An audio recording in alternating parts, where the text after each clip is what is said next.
ଆଜି ଶୁଣିବା ଆତ୍ମଜୀବନୀ ଆର୍ଯ୍ୟ ଦାସର ଆତ୍ମଲିପିର ଭାଗ 13। ଲେଖକ ଅକ୍ଷୟ ମହାନ୍ତି। ଗୌରକୃଷ୍ଣ ଓରଫ କୁନୁ ସେଦିନ ସନ୍ଧ୍ୟାରେ ଗିରି ସହିତ ଆସି ମୋ ସହ କଥା ହେଲା। ଗିରିଠୁ ସେ ମୋର ପରିଚୟ ଆଗରୁ ପାଇଥିଲା, ତେଣୁ ପଚାରିଲା, ଆପଣ କ'ଣ ଗୀତ ଲେଖନ୍ତି ଓ ସୁର କରନ୍ତି? ହଁ, ମୁଁ ଗୀତ ଗାଏ। ଆଜି ତ ମୋର ସମୟ ନାହିଁ, ଦିନେ ଆସି ମୁଁ ଆପଣଙ୍କର ଲେଖା ଦେଖିବି, ମୋ ଲେଖା ମଧ୍ୟ ଆଣି ଦେଖେଇବି। ମୁଁ ରାଜି ହେଲି। ସେ ସାଇକେଲ ଛୁଟେଇ ପଳାଇଲା। ସେ ଗଲା ପରେ ପରେ ଗିରିକୁ ପଚାରିଲି, ୟାକୁ କେଉଁଠୁ ଆମଦାନୀ କଲ? ମୁଁ ଯେଉଁ ଅଫିସରେ ଚାକିରି କରୁଛି ସେ ଅଫିସକୁ ସେ ଗୋଟେ ଚାକିରି ପାଇଁ ଆସିଥିଲା। ପରିଚୟ ସେଇଠାରୁ ହେଲା।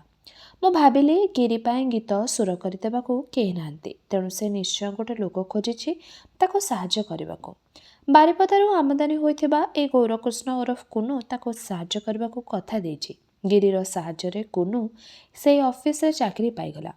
ଚାକିରି ପାଇବା ପରେ କିନ୍ତୁ କୁନୁ ଆଉ ଗିରିକୁ ପଚାରିଲା ନାହିଁ। ସବୁବେଳେ ଆଡ଼େ ଆଡ଼େ ଚଳିଲା।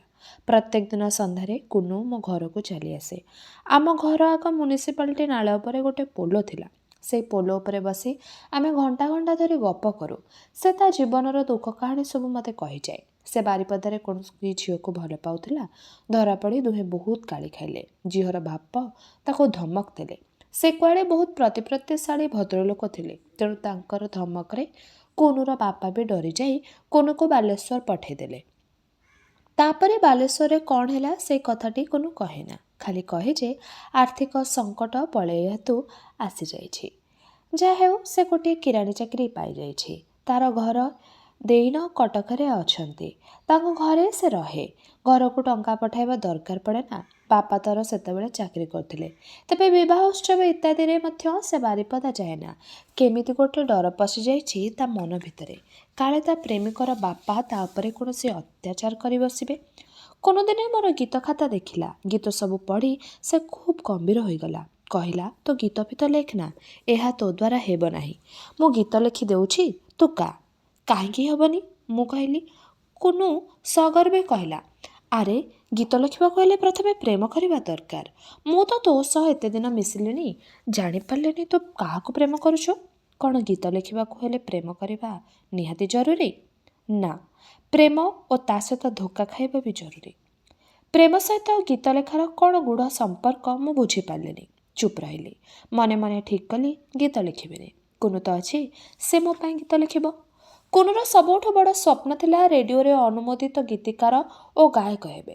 ସେ ମୋ ପଛରେ ଲାଗିଲା। ଇତିମଧ୍ୟରେ ରେଡ଼ିଓ ଷ୍ଟେସନରେ ବୁଲାବୁଲି କରି ସେ ଠଉରେଇ ପାରିଥିଲା ଯେ ଗିରିକୁ ସେଠି କେହି ଭଲ ପାଆନ୍ତି ନାହିଁ। ସେଠିକା ଅଫିସର ମୋତେ ବେଶୀ ଆଦର କରନ୍ତି, ତେଣୁ ସେ ମୋ ପଛରେ ପଡ଼ିଯାଇଥିଲା। ଗୀତ 50ଟା ଲେଖେ ସେ ରେଡ଼ିଓ ଅଫିସରେ ଦାଖଲ କଲା। ମୁଁ ବିଭାଗୀୟ ଅଫିସରକୁ ଯାଇ ଅନୁରୋଧ କଲି। ସେ ହେଉଛନ୍ତି ମାନୁ ବାବୁ। ସେ ମୋ ଅନୁରୋଧ ରଖି ଗୌରକୃଷ୍ଣ ଓରଫ କୁନୁକୁ ରେଡ଼ିଓରେ ସ୍ୱୀକୃତିପ୍ରାପ୍ତ ଗୀତିକାର କରିଦେଲେ। ଗୀତିକାର ହୋଇସାରିବା ପରେ କୁନୁର ପ୍ରଥମ ସର୍ତ୍ତ ହେଲା, ମୁଁ ଆଉ କାହାରି ଗୀତ ରେଡ଼ିଓରେ ଗାଇପାରିବି ନାହିଁ। ଯଦି ଗାଇବି କେବଳ ତା ଲେଖା ଗାଇବି। ମୁଁ ମଧ୍ୟ ଆଶ୍ୱସ୍ତ ହେଲି ଯେ ମୋତେ ଗୀତ ବିଷୟରେ ଆଉ ଚିନ୍ତା କରିବାକୁ ପଡ଼ିବନି। ସେ କହୁଥିଲା ଯେ ମୋର ଦ୍ୱାରା ଗୀତ ଲେଖା ଅସମ୍ଭବ, ତେଣୁ ଗୀତ ଲେଖା ପୂରାପୂରି ବନ୍ଦ କରିଦେଲି। କୁନୁ ଗୀତ ଲେଖି ମୋତେ ଦିଏ। ଅଧିକାଂଶ ଗୀତ ତାର ବଙ୍ଗଳା ସାହିତ୍ୟ ଢାଞ୍ଚାରେ।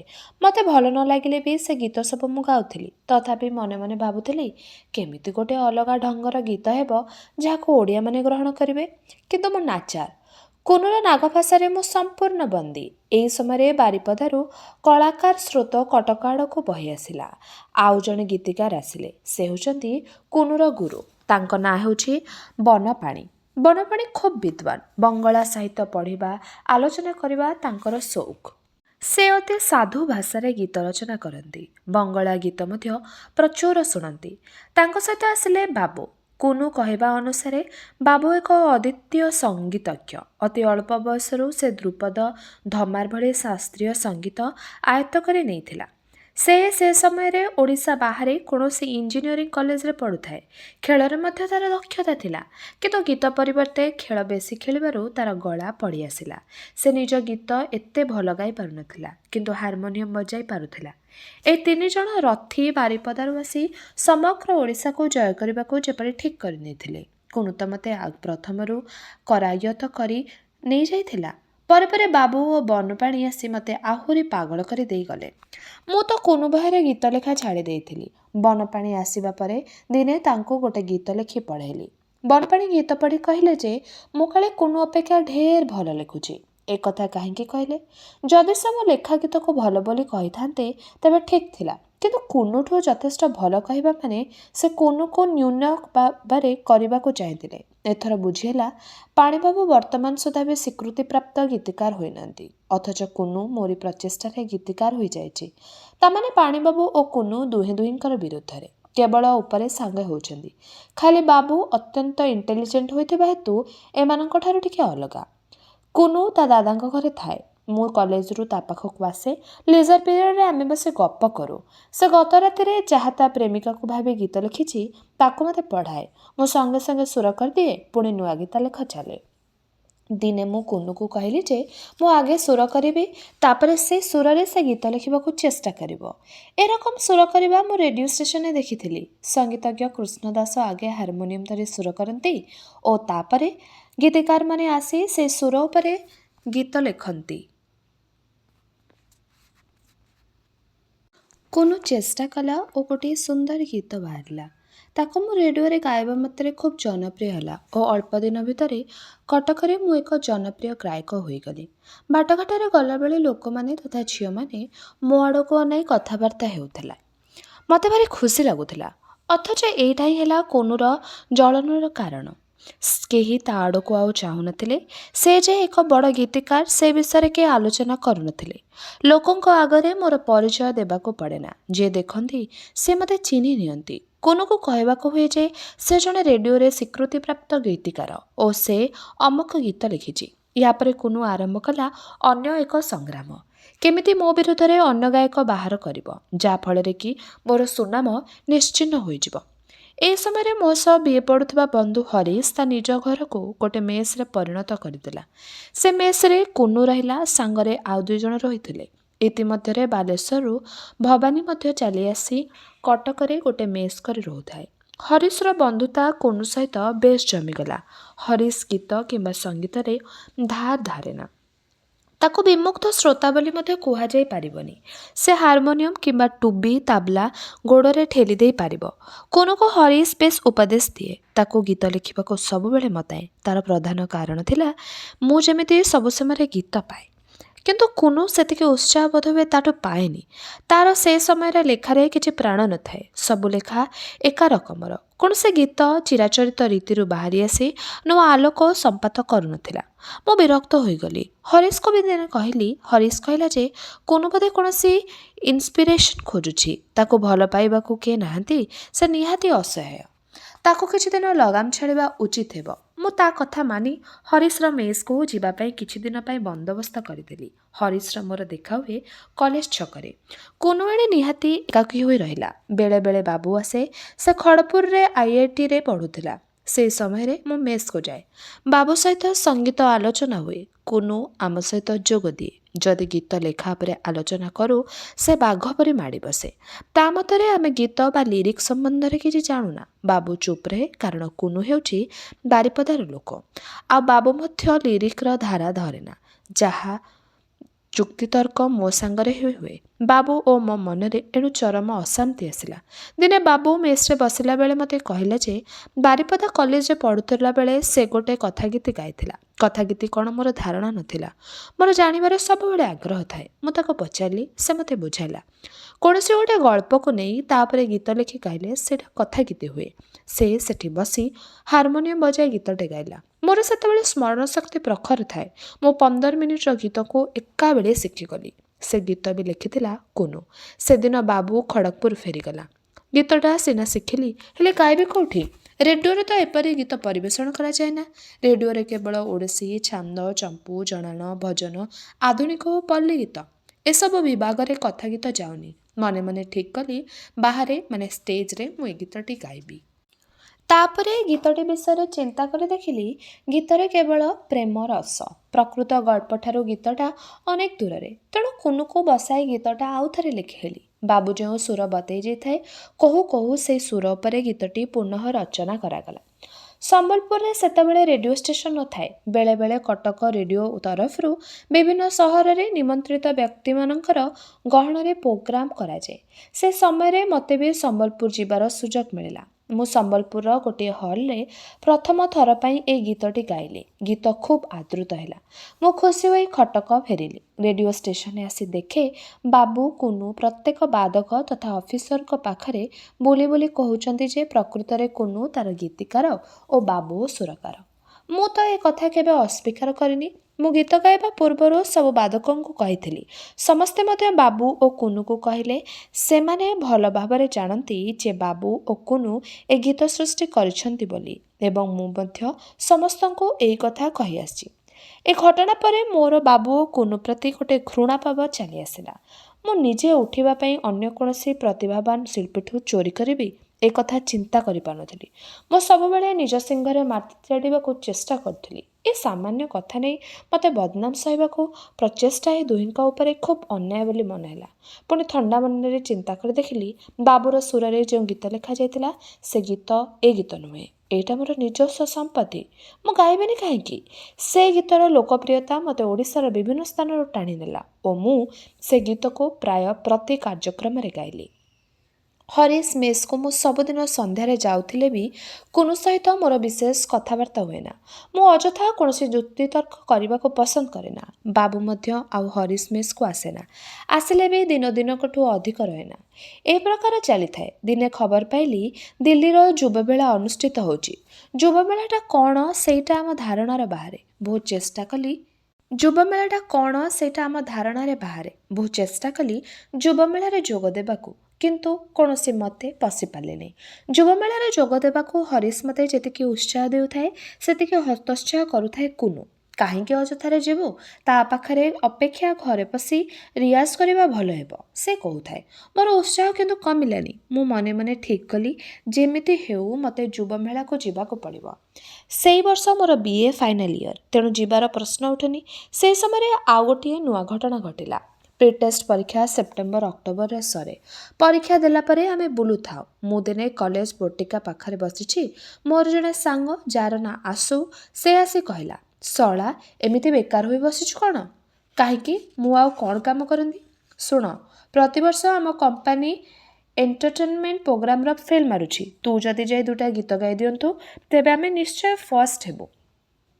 ଆସୁ ଅନେକ ଦିନରୁ NNCରେ ଅଛି। ବର୍ତ୍ତମାନ ଷ୍ଟେଜରେ ସର୍ଜେଣ୍ଟ ମେଜର। ତା କଥା ଶୁଣି ମୁଁ କହିଲି, ମୋତେ କ'ଣ କରିବାକୁ ପଡ଼ିବ ତାହେଲେ? ବିଶେଷ କିଛି ନୁହଁ, କେବଳ ଆମ ସହିତ NCC କ୍ୟାମ୍ପକୁ ଯିବୁ ଓ ଗୀତ ଗାଇବୁ। କେଉଁଠି ହେଉଛି କ୍ୟାମ୍ପ? ବେଶୀ ଦୂର ନୁହେଁ, ଏଇ ଚୌଦାରରେ ହେଉଛି। ମୁଁ କିଛି ବୁଝି ନ ବିଚାରି ତା ପାଖରେ ରାଜି ହୋଇଗଲି। ସେ ମୋତେ ସଙ୍ଗେ ସଙ୍ଗେ କଲେଜରେ ଥିବା NCC ଅଫିସକୁ ନେଇ ଡ୍ରେସ୍, ବେଲ୍ଟ, ଜୋତା ଇତ୍ୟାଦି ଦେଲା।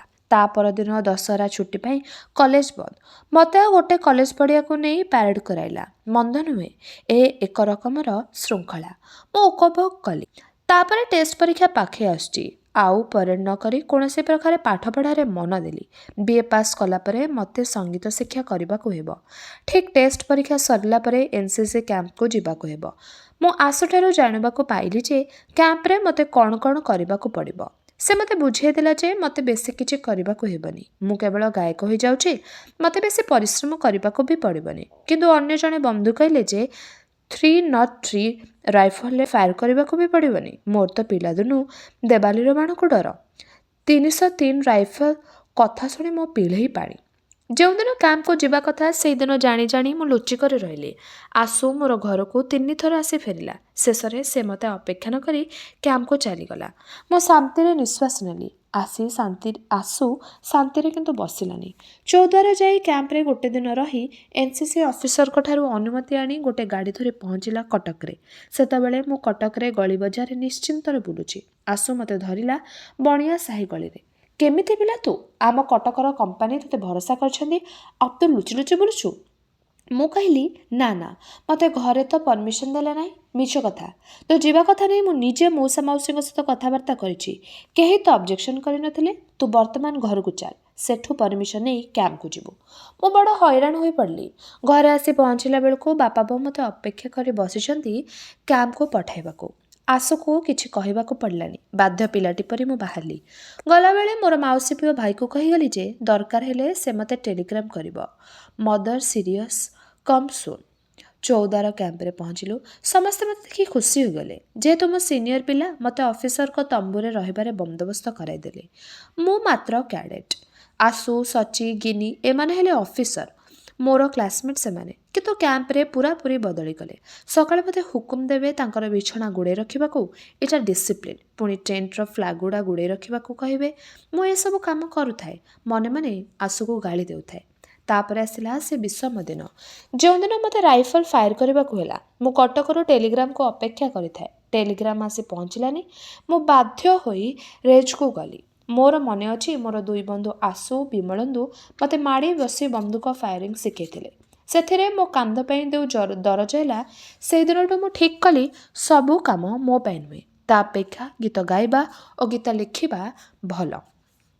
କ୍ୟାମ୍ପ ସରିବାର 2 ଦିନ ପୂର୍ବରୁ ବିଭିନ୍ନ କମ୍ପାନୀ ଦ୍ୱାରା ମନୋରଞ୍ଜନ କାର୍ଯ୍ୟକ୍ରମ ପ୍ରତିଯୋଗିତା ହୁଏ। ସେ ABCD ହୋଇ 4ଟି କମ୍ପାନୀ ଆମର ବି। ଆଶୁଠୁ ଆରମ୍ଭ କରି ସମସ୍ତେ ଆଶା କରି ବସିଛନ୍ତି ମୋ ଉପରେ। ମୁଁ ତ କେବଳ ସେଇ କାମ ପାଇଁ ଟଣା ହୋଇ ଆସିଛି। ମୁଁ କେତେଜଣ ପିଲାଙ୍କୁ ନେଇ ଗୋଟିଏ କୋରସ୍ ରିହର୍ସାଲ ଆରମ୍ଭ କଲି। ଆମ କୋରସ୍ ଶୁଣି ଅନ୍ୟାନ୍ୟ କମ୍ପାନୀର ପିଲାମାନେ ପ୍ରାୟ ଭୟଭୀତ ହୋଇ ଉଠିଥିଲେ। ଆମ କୋରସ୍ ଆଗରେ କେହି ଛିଡ଼ା ହୋଇପାରିବେନି। ତାପରେ ଅନ୍ୟାନ୍ୟ କାର୍ଯ୍ୟକ୍ରମ ହେଉଥିଲା। ନିର୍ଦ୍ଦିଷ୍ଟ ଦିନ ଗୋଟେ ଖୋଲା ପଡ଼ିଆରେ ଏହି କାର୍ଯ୍ୟକ୍ରମ ବନ୍ଦୋବସ୍ତ କରାଯାଇଥିଲା। ସେଠି NCC ଅଫିସରମାନେ ଜଜ୍ ହୋଇ ବସିଥାନ୍ତି। ଆମେ ଉପସ୍ଥାପନା କଲୁ ଗୋଟେ ନାଟକ। ମୋର ଏକକ ସଙ୍ଗୀତ ଓ ସଭା ଶେଷରେ କୋରସ୍। ଅଫିସରମାନେ ଆମ ଗୀତରେ ତାଳ ଦେଇ ଷ୍ଟେଜ୍ ପାଖକୁ ଉଠି ଆସିଲେ। ବିଜୟ ଆମର ନିଶ୍ଚିତ ଭାବି ସମସ୍ତେ ଗର୍ବରେ ଫାଟି ପଡ଼ୁଥିଲେ। ତାପରେ ଆସିଲେ ଏହି କମ୍ପାନୀ ଦଳ। ସେମାନଙ୍କର ସେମିତି କିଛି ଆକର୍ଷଣୀୟ କାର୍ଯ୍ୟକ୍ରମ ନଥିଲା। ଗୋଟିଏ ଛୋଟ ନାଟକ, ତା ମଧ୍ୟ ଖୁବ୍ ଆନନ୍ଦଦାୟକ ହୋଇନଥିଲା। ଗୋଟିଏ କୋରସ୍ ଗାଇଲେ, ପୁରାପୁରି ବେସୁରା। କେହି ତାଳି ମଧ୍ୟ ମାରିଲେନି। ଶେଷରେ ସେମାନେ ପରିବେଷଣ କଲେ ଫ୍ୟାନ୍ସି ଡ୍ରେସ୍ ପ୍ୟାରେଡ୍। ଜଣେ ପାଗଳ ହୋଇ ଆସିଲା, ଜଣେ ବୁଢ଼ା ବୁକାରୀ ହୋଇ ଆସିଲା। ଶେଷକୁ ଆସିଲା କୁମାର। ସେ NCC କ୍ୟାମ୍ପ ଭିତରେ ସବୁଠୁ ସୁନ୍ଦର ଦେଖିବାକୁ, କମ୍ ବୟସରେ ବି। ସେ ଝିଅ ସାଜି ହାତରେ ଗୋଟିଏ ବ୍ୟାଡମିଣ୍ଟନ ରାକେଟ୍ ଧରି ଷ୍ଟେଜ୍ ଉପରେ 1 ମିନିଟ୍ ଲାଗି ବୁଲିଗଲା। ଅବିକଳ ଝିଅ ପରି ଦିଶୁଥିଲା। ବାସ୍, ସେତିକିରେ ଆମ କୋରସ୍କୁ ସମସ୍ତେ ଭୁଲିଗଲେ ଆଉ ଏ କମ୍ପାନୀକୁ ପ୍ରଥମ ସ୍ଥାନ ଅଧିକାର କଲା। ମୋର ମୁହଁ କଳା ପଡ଼ିଗଲା। ସେଦିନ ଜାନୁଆରୀ 1। ଏପର୍ଯ୍ୟନ୍ତ ମୋର ମନେ ଅଛି ଯେ ପ୍ରତିଯୋଗିତା ହାରିଯିବାର। ମୁଁ, ଆଶୁ ଓ ଅନ୍ୟ ବନ୍ଧୁମାନଙ୍କୁ ମୁହଁ ଦେଖାଇ ପାରୁନଥାଏ। କେମିତି କ୍ୟାମ୍ପରୁ ବାହାରି କଟକ ଫେରି ଆସିବି, କେବଳ ସେଇ କଥା ହିଁ ଚିନ୍ତା କରୁଥିଲି। ତେବେ ସଫଳତା ପଛରେ ପ୍ରକୃତ ପରିଶ୍ରମର କିଛି ମୂଲ୍ୟ ନାହିଁ, କେବଳ ଗୋଟେ ଷ୍ଟଣ୍ଟ ହିଁ ଯଥେଷ୍ଟ। ମୁଁ ଏଇ କଥା ଚିନ୍ତା କରି ନୂଆବର୍ଷ ରାତିରେ ଶୋଇପାରିଲିନି। ହଉ, ଦେଖାଯାଉ, ଆଉ କେବେ ହୁଏତ ସକ୍ସେସଫୁଲ୍ ହୋଇପାରେ। ତେବେ ଏଇଠାରେ ଶେଷ ହେଲା ଅକ୍ଷୟ ମହାନ୍ତିଙ୍କର ଆତ୍ମଜୀବନୀ ଆର୍ଯ୍ୟ ଦାସର ଆତ୍ମଲିପିର ଏହି ଭାଗଟି। ଆଗାମୀ ଅଧ୍ୟାୟରେ ଏହି ଆତ୍ମଜୀବନୀଟିର ବାକି ଅଂଶ ଗୁଡ଼ିକୁ ଆମେ ଶୁଣିବା। ରହିଲି, ନମସ୍କାର।